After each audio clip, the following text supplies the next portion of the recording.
नमस्कार, IND analysis देख रहे हैं आप और मैं हूं आपके साथ प्रभात पांडे। 5 का पेच। जी हां, मध्य प्रदेश में बीजेपी अपना नया संगठनात्मक ढांचा तैयार कर रही है, लेकिन इसमें उसे पसीने छूट रहे हैं। बीजेपी समय पर सभी जिलों में अपने अध्यक्ष नहीं घोषित कर सकी। 4 जिलों में अभी भी पेच फंसा हुआ है। ये वो जिले हैं जहां दिग्गज अपनी मर्जी के अध्यक्ष बनवाना चाहते हैं। किन जिलों में फंसा है पेच, किन नेताओं के बीच है खींचतान, ये हम आपको बताएंगे। लेकिन सबसे बड़ा सवाल यह है कि अब तक गुटबाजी और छत्रपवाद पर कांग्रेस को घेरती आई बीजेपी उसी बीमारी का शिकार हो गई है और लगातार इस पर ही सवाल भी खड़े हो रहे हैं। अलग अलग जो नेता हैं, जो तमाम दिग्गज हैं, वो लगातार अपने अपने चहेते जो लोग हैं वो जिलाध्यक्ष चाहते हैं और इस पर बीजेपी में कहीं ना कहीं घमासान भी होता हुआ नजर आ रहा है। अगर बात करें जिलाध्यक्षों की तो 62 में से 57 जिलाध्यक्षों की घोषणा बीजेपी कर चुकी है और अभी भी 5 जिलाध्यक्षों की घोषणा पर पेच फंसा हुआ है। इनमें 4 जिले हैं, 4 जिलों पर अभी भी जिलाध्यक्षों की घोषणा होनी है और इस पर देखा जाए तो कांग्रेस भी अब लगातार हमलावर होती हुई नजर आ रही है। चलिए, इसी पर हम चर्चा भी करेंगे। हमारे साथ कुछ खास मेहमान जुड़ गए हैं। आपका परिचय करा दूं, हमारे साथ सत्येंद्र जैन जी जुड़ गए हैं, मीडिया पैनलिस्ट हैं मध्य प्रदेश भाजपा के। सत्येंद्र जी, आपका स्वागत है। पवन पटेल जी जुड़ गए हैं, सचिव है मध्य प्रदेश कांग्रेस के। पवन जी, आपका भी बहुत बहुत स्वागत है। और साथ ही साथ आशीष दुबे जी वरिष्ठ पत्रकार हैं। आशीष जी, आपका भी बहुत बहुत स्वागत है। और चर्चा की शुरुआत सत्येंद्र जी आपके साथ ही कर रहा हूं। जैसा कि बीजेपी में संगठन स्तर पर चुनाव चल रहे हैं, जिला अध्यक्षों की घोषणा हो रही है, लेकिन ऐसा लग रहा है कि जिला अध्यक्षों की घोषणा बीजेपी के लिए कहीं ना कहीं सिरदर्द बन गई है। लगातार एक के बाद एक कहीं ना कहीं खींचतान देखने को मिल रही है और अभी भी अगर बात करें 62 में से 57 जिलाध्यक्षों की घोषणा ही हो पाई है। आखिर कहां पेच फंसा हुआ है, क्या समस्या आ रही है? देखिए प्रभात जी, कोई पेच नहीं फंसा हुआ है और भारतीय जनता पार्टी का ये संगठनात्मक या आंतरिक लोकतंत्र की विशेषता है। और आपको भी और ये सबको सर्व भी देते हैं कि भारतीय जनता पार्टी विश्व का सबसे बड़ा राजनीतिक दल है और हमारे राजनीतिक दल के अंदर हमारा जो संविधान है, उस संविधान के अंदर भी प्रधानमंत्री से लेकर के एक छोटे से छोटे मध्य प्रदेश में मुख्यमंत्री जी हों, प्रदेश अध्यक्ष जी हों या हमारे पार्टी के एक छोटे कार्यकर्ता हैं, हर कार्यकर्ता को 6 वर्ष में सदस्यता का नवीनीकरण कराने का प्रावधान है। तो भारतीय जनता पार्टी की संवैधानिक व्यवस्थाएं ऐसी हैं जो ऐसे अन्य दलों में नहीं है। एक बार कोई सदस्य बन जाता है, उसको बार बार रिन्यूअल नहीं कराना पड़ता, लेकिन भारतीय जनता पार्टी में ये व्यवस्था है जीवंत सदस्यता का जो प्रमाण है। मतलब संगठन के अंदर अगर स्पंदन होता है, जैसे शरीर के अंदर स्पंदन का काम हार्ट करता है, तो भारतीय जनता पार्टी के अंदर जो स्पंदन होता है, जो स्पंदित होती है, जो प्राण शक्ति हम कह सकते हैं, वो एक एक सदस्य होता है। और आपने देखा मध्य प्रदेश में सदस्यता अभियान जो प्रारंभ हुआ, उस सदस्यता अभियान के प्रभारी और सब सह प्रभारी नियुक्त किए गए और लगभग 1,73,00,000 से ज्यादा सदस्य मध्य प्रदेश में बनाए गए। और हमारा लक्ष्य तो कम ही था, 1 करोड़ 1.5 करोड़ के आसपास था, लेकिन उस लक्ष्य को भी हमने, लक्ष्य से ज्यादा हमें सदस्यता प्राप्त हुई। ये बहुत बड़ी उपलब्धि है। फिर उसके बाद आता है बूथ संगठन पर्व आता है। सदस्यता संगठन पर्व के बाद बूथ अध्यक्ष की जो निर्वाचन प्रक्रिया होती है, उसके लिए बूथ संगठन पर्व भी हमने बनाया और लगभग 65,000 बूथों पर बूथ अध्यक्ष भी हमने नियुक्त किए, बूथ महामंत्री और बूथ एजेंट, ऐसे जो वहां पर त्रिदेव हमने संज्ञा दी, तो वह जीवंत हमारे बने हुए हैं। इसी प्रकार से मंडल अध्यक्ष का चुनाव हुआ तो 1300 से अधिक मंडलों पर मंडल अध्यक्ष का भी निर्वाचन भी बिल्कुल सही पूर्ण रूपेण संपन्न हुआ, सांस्कृतिक दृष्टि संविधान की दृष्टि से देखा जाए। और फिर जिलाध्यक्ष की बात आए तो देखिए 57 जिले अभी हमारे संगठनात्मक दृष्टि से सागर जिले और धार जिले के अंदर 2 जिलों का गठन हुआ, एक सागर ग्रामीण और सागर नगर, ऐसे करके सागर 2 गए। धार के अंदर भी 2 जिले बना दिए, धार नगर और धार ग्रामीण। सत्येंद्र जी, टाइमिंग को लेकर सवाल है, आखिर इतना समय क्यों लग रहा है बीजेपी में? और जिला अध्यक्ष जैसी जो घोषणा पहले आमतौर पर हो जाती थी और मध्य प्रदेश की सियासत ही इसे फाइनल रूप दे देती थी, केंद्र को इसमें दखल देना पड़ रहा है। इस पर कहीं ना कहीं सवाल खड़े हो रहे हैं। देखिए ऐसा तो नहीं है और ना कोई हमारे संविधान में इस प्रकार से उल्लेख है कि इतनी समय सीमा होना चाहिए। और अगर मैं बताऊं, अगर संवैधानिक व्यवस्थाओं से जो प्रदेश अध्यक्ष का भी चुनाव जब होता है हमारे संविधान के अनुसार, 16 संविधान की धारा 16 के अंदर वर्णित है और उसमें देखेंगे कि वहां पर 50% जिला अध्यक्षों का चुनाव होना चाहिए। तो आज जैसे अगर हमारे 62 जिला अध्यक्ष हैं तो 32 में भी हो जाते हैं, लेकिन उस संख्या को भी हम पार कर चुके हैं। लेकिन मुझे ऐसा लगता है कि आने वाले कुछ दिनों में ही सारी व्यवस्था, ये घोषणा हो जाएगी। जिस प्रकार से जिले के निर्वाचन अधिकारी जो बने थे, निर्वाचन अधिकारी ने वहाँ रायशुमारी हुई है, जो एक एक कार्यकर्ताओं से संपर्क संवाद हुआ है, फिर उसके बाद में सबकी संगठनात्मक क्षमताएं और जो प्रत्याशी हैं हमारे यहाँ, यही तो तब की बात है कि हमारे यहाँ पार्टी ही परिवार हो जाता है, परिवार ही पार्टी नहीं होता है। आपने देखा होगा कि दो प्रकार के मंत्र चलते हैं। एक मंत्र होता है त्वमेव माता च पिता त्वमेव बंधुश्च भगिनी जीजाजी रॉबर्ट वाड्रा जी त्वमेव। भारतीय जनता पार्टी के अंदर, ये कांग्रेस के अंदर का संगठन का मंत्र है, परिवार ही पार्टी हो जाती है उनके यहाँ। भारतीय जनता पार्टी में एक एक कार्यकर्ता अपने त्याग तेज तप बल से जो तपस्या करता है, संगठन को स्ट्रेंथन करता है, उसको एक दायित्व मिलता है। 57 को मिल चुका है, 5 को और मिल जाएगा। पवन जी से मैं प्रतिक्रिया ले लेता हूं। पवन जी, वो कह रहे हैं कि कुछ लगता मैक्सिमम जो जिलाध्यक्ष हैं घोषित किए जा चुके हैं और आगे पूरे हो जाएंगे, 5 बचे हैं उनकी भी घोषणा की जाएगी। कांग्रेस लेकिन क्यों खुश नजर आ रही है इसको लेकर? क्योंकि खींचतान बीजेपी में है, कांग्रेस क्यों खुशी मना रही है? कांग्रेस लगातार तंज कस रही है। नहीं, हम भी उनको मंत्र बता देते सत्येंद्र जैन जी को। कोई कांग्रेस खुश नहीं है, इनका अंदरूनी मामला जितना गुट्ठम गुट्ठी करना करते रहे। हम कोई खुश होने वाली या दुख होने वाली बात नहीं है। बात इस चीज की है कि जो ये बहुत अपने आप को जो फुल प्रूफ बताते हैं कि मेरी पार्टी, मेरा कार्यकर्ता कार्यकर्ता और जो हमारे पदाधिकारियों का समर्पण, ये जो बड़ी बड़ी बतौलेबाजी करते, वो बतौलेबाजी की हवा निकल गई, ये बताने वाली बातें यहाँ पे। अभी सत्येंद्र जैन जी बड़ा मंत्र गा रहती है उसी कांग्रेस पार्टी जिसने निर्वाचित करके मल्लिकार्जुन खड़गे को लोकतांत्रिक प्रक्रिया से उनको अध्यक्ष बनाया गया। आपके यहाँ एक्सटेंशन वाला अध्यक्ष नहीं चल रहा है ना, ये अंतर है दोनों में, ये अच्छी तरह समझ लीजिए। और जो बड़ी बड़ी बातें अभी सत्य अभी बोल रहे थे, हमारा संविधान, ये बताइए शिवपुरी में संविधान का उल्लंघन करते हुए जसवंत जाटव को अध्यक्ष नहीं बनाया? इसका जवाब कौन देगा? इसके बाद ये बोल रहे अभी सदस्यता अभियान की बड़ी भयंकर एकदम डीगे हाँक रहे थे। अरे महाराज, सदस्यता अभियान कैसे हुआ?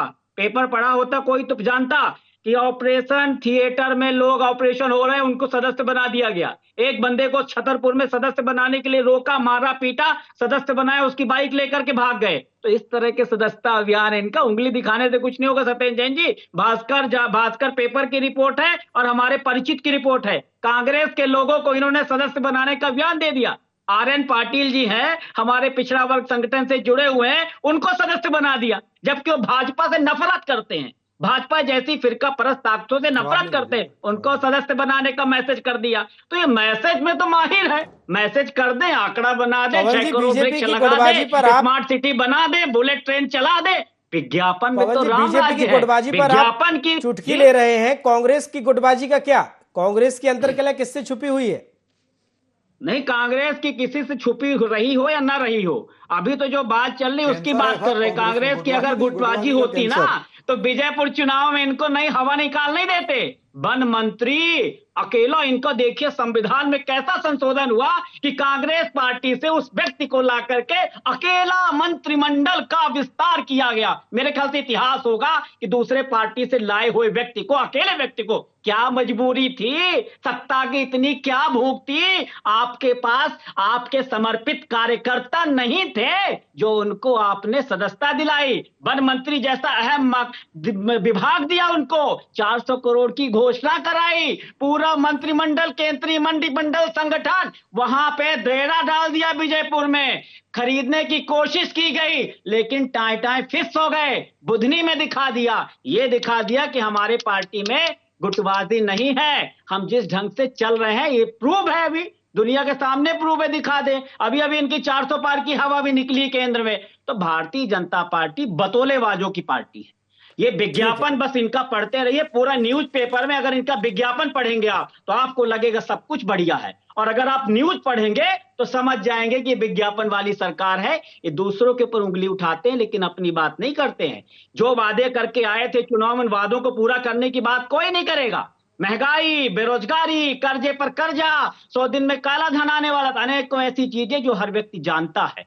कोरोना में देखा आपने, ठीक है। लॉकडाउन में देखा, ऑक्सीजन प्रोवाइड नहीं करा पाए, पूरा भारत भूखों मर रहा लेकिन था। आज बात हो रही इनके है मंत्री के गुटबाजी स्टाफ के की, लोग अंतरकलह की। रेमडेसिविर ठीक है, इंजेक्शन ठीक है, बेचते हुए पकड़े गए। लौटूंगा मैं बात पवन जी, करते हैं, लौटूंगा 53 साल आशीष तक जी, झंडे का आपका अपमान रुख करता हूं मैं। 53 साल बीजेपी का में जिस तरह संघ से में जिलाध्यक्षों को झंडे लेकर फहराने लगातार झंडे का खींचतान अपमान देखने को किया मिल रही और है, आज झंडे के और सबसे बड़े हमेशा ये पैरोकार देखा बन गया गए। है बीजेपी लगातार दावा करती आई है कि कैडर बेस वो पार्टी है, अनुशासन पर काम करती है, लेकिन जिस तरह से जिलाध्यक्षों को लेकर खींचतान मची हुई है और अभी तक पूरे जिलाध्यक्षों की कहीं ना कहीं घोषणा अभी नहीं हुई है, आपको क्या लगता है बीजेपी में क्या अनुशासन कहीं अब मिसिंग है? देखिए, अनुशासन की बात तो देखिए, एक बहुत जब बड़ा दल जब बहुत बड़ा हो जाता है तो बहुत सारी चीजें जो है नए तरह से आकार लेने लगती है। बीजेपी में फिर भी तुलनात्मक रूप से अनुशासन मैं ऐसा देखता हूं कि है, ज्यादा है, तुलनात्मक रूप से ज्यादा है अनुशासन। इसके बावजूद भी जो दरारें उभरी हैं पिछले कुछ समय में, उसकी वजह से ये जो स्थितियां बनी है, खासतौर पर जिलाध्यक्षों की। अब तो जिलाध्यक्ष चूंकि लगभग सभी बन गए हैं, कुछ 5-7 जगह में बचे हुए हैं, लेकिन जो शुरू में जो इसमें हर्डल्स आई, जो सारे उठापटक हुई और बीजेपी को बड़े एक रणनीतिक रूप से बीजेपी को ये पूरा मामला जो है जिलों पर डालना पड़ा, ये पूरी बॉल जो है जिलों के बालों में फेंकनी पड़ी, तो जिलों से घोषणा करानी पड़ी। तो जो शुरुआती जो स्थितियां हैं जो हमने देखी, जो जिस तरह के तालमेल का अभाव बना, वो ये बात बताता है कि कहीं ना कहीं जो है बीजेपी में अनुशासन पर अपेक्षाएं भारी पड़ रही हैं। जो नेता है, आज बीजेपी 22-23 साल सरकार, 20 साल से ज्यादा सरकार में है, तो जाहिर तौर पे कई नेता जो है, कई कार्यकर्ता जो है बड़े नेता बन चुके हैं, सीनियर हो गए हैं, तो उनकी अपेक्षाएं हैं। तो ये अनुशासन पर अपेक्षा का बोझ जो है वो बीजेपी को परेशान कर रहा है। और पद सीमित है, मौके सीमित है, सत्ता में, संगठन में सब जगह हर व्यक्ति को पद नहीं दिया जा सकता।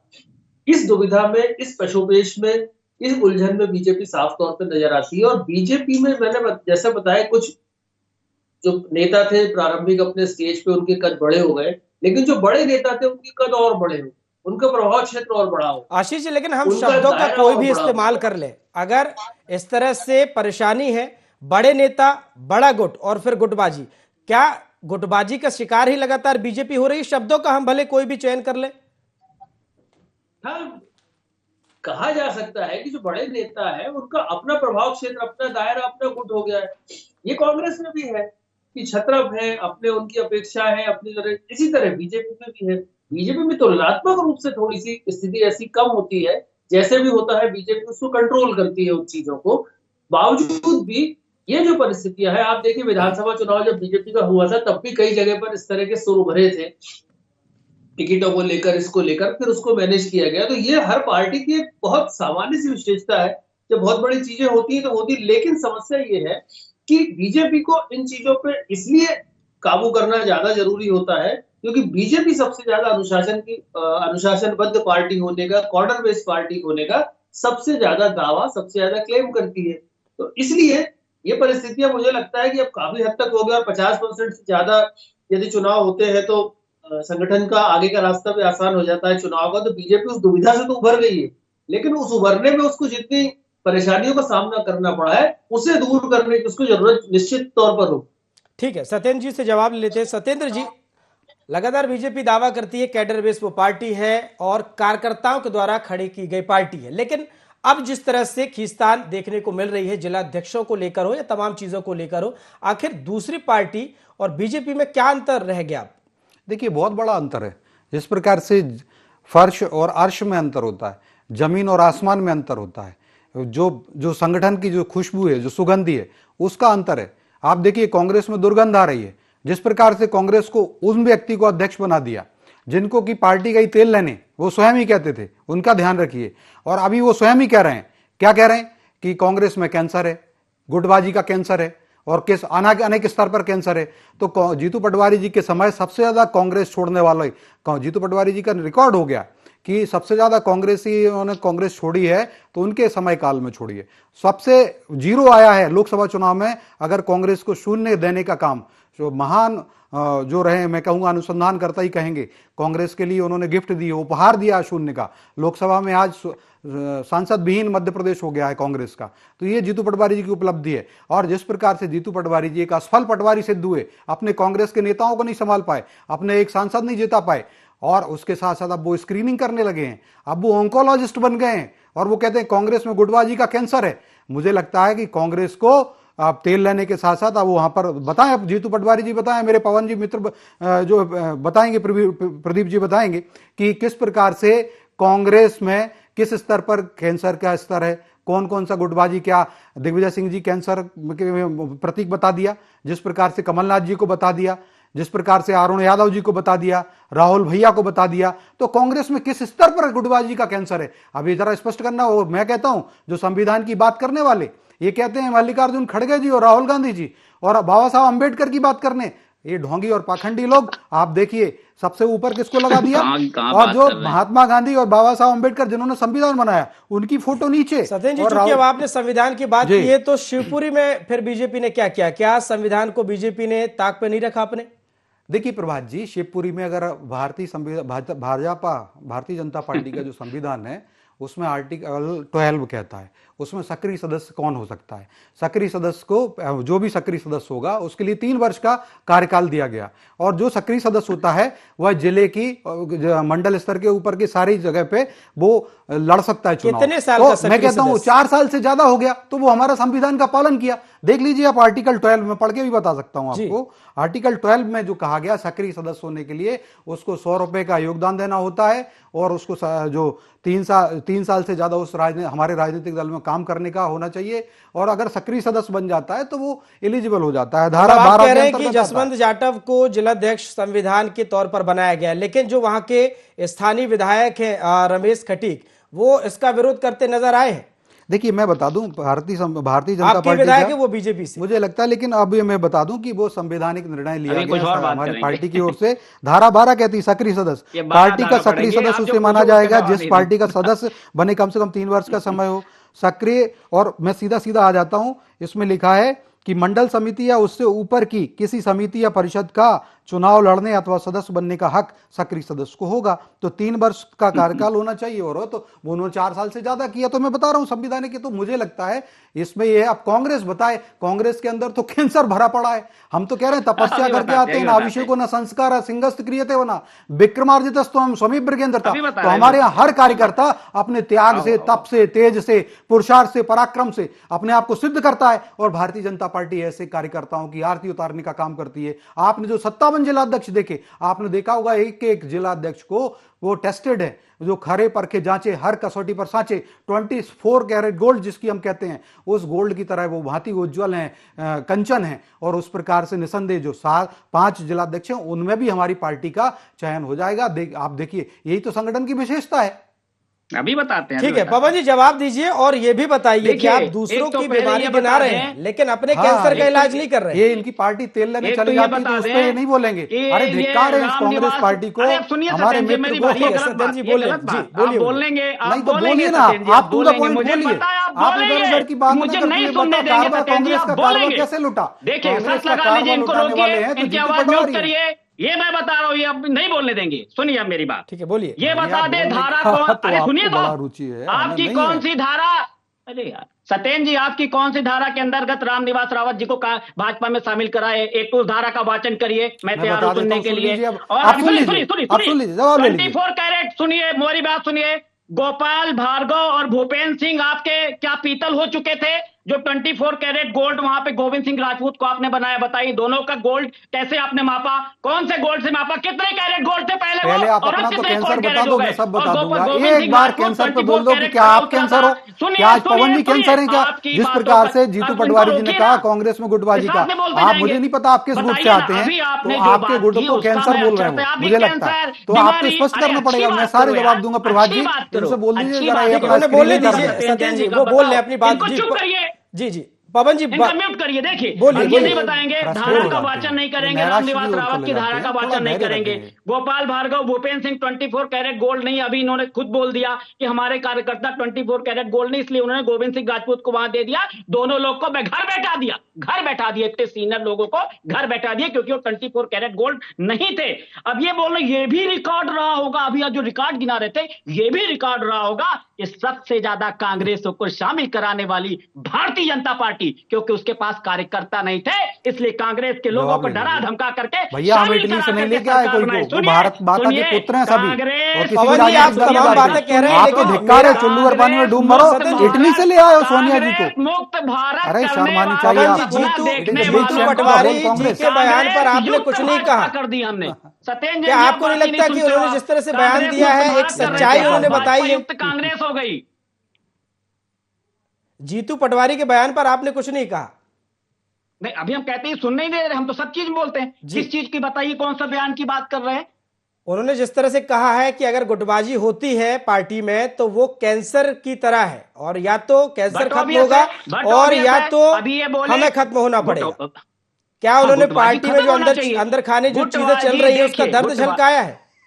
मैं उनके सेंटेंस को मैं भी रिपीट करता हूं। सही बात है कि गुटबाजी होने चाहिए, गुटबाजी कैंसर का रूप है। सही बात है कि अगर हम गुटबाजी के तहत अगर हम काम करेंगे, असली प्रतिभा का हक नहीं देंगे, अगले जिस पद के लिए जो काबिल है उसको नहीं देंगे, गुटबाजी के चक्कर में देंगे।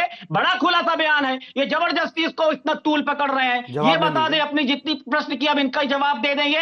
एक बता दे, एक तो रामनिवास रावत जी वाली धारा का वाचन करिए, 28 लोगों को जो खरीद फरोख्त की उसकी धारा का वाचन करिए, कि भाजपा के संविधान के कौन से नंबर के तहत आपने रामनिवास रावत जी को शामिल करवाया, इसका जवाब दे जवाब दे। ले और लीजिए। लेकिन पवन जी, नेताओं का आना जाना तो कांग्रेस में भी भैया, लगा रहता है। प्रभात जी, जब जीतू पटवारी ठीक है। कहते हैं कि हम जमीन समतल कर रहे जी, हैं, जब वो उसका बुलडोजर जवाब लेके जीतू घूम रहे थे पटवारी का जवाब तो कांग्रेसियों दे पे दिया चलाने हमने के ना। लिए, तो लाखों कांग्रेसियों ने छोड़ दिया। खुद जीतू पटवारी जी का बयान है कि जब कोई बिल्डिंग बनती है तो हम समतलीकरण होता है, और अभी कांग्रेस से जो लोग छोड़ रहे हैं इसका मतलब है कांग्रेस में समतलीकरण हो रहा है। और अन्य शब्दों में कहें कि बुलडोजर लेके इसलिए आप जीतू उनको पटवारी लेके गोपाल कांग्रेस के भार्गव जी नेताओं पर वगैरह चला को रहे हटा थे, दिए। जो अभी कमलनाथ जी ने कहा कि उनको सूचना ही नहीं होती मीटिंग की। ये हमारी जीतू बात और फिर करेंगे, दिग्विजय बड़ा- सिंह ने कहा हाँ बिल्कुल सही, कमलनाथ जी सही कह रहे हैं।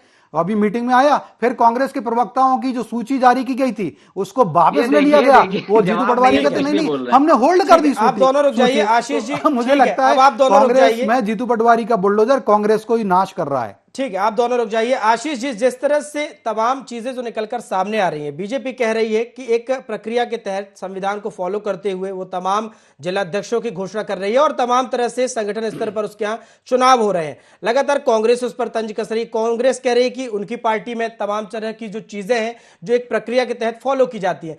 आपको क्या लगता है कि आखिर गुटबाजी पार्टी के लिए कितनी क्या वाकई में कैंसर है? क्योंकि जिस तरह से जीतू पटवारी ने भी बयान दिया है कि अगर किसी पार्टी में और अगर इस तरह से चीजें निकल कर आती हैं, गुटबाजी होती है, छत्रपवाद का कोई पार्टी शिकार होती है, तो ये उसे खा जाएगी।